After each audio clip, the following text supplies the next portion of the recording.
Limpieza de una superficie de metacrilato utilizando el Effanes-Not.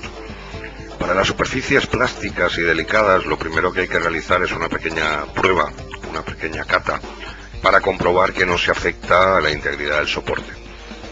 En este caso, aplicamos el Effanes-Not, removemos el producto con la ayuda de la brocha, retiramos la combinación del producto con la pintura diluida con un papel y posteriormente aclaramos con agua.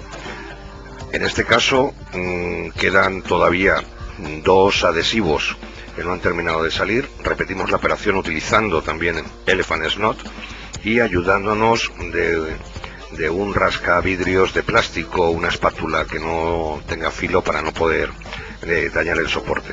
Una vez retiradas los adhesivos que quedaban restantes, se aclara con un pulverizador del tipo de jardín y se seca el soporte.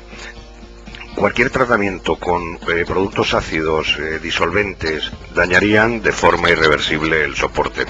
El Effanes-Not ha retirado las pintadas y los adhesivos del metacrilato, devolviéndole su aspecto original sin afectar a su brillo ni a su coloración.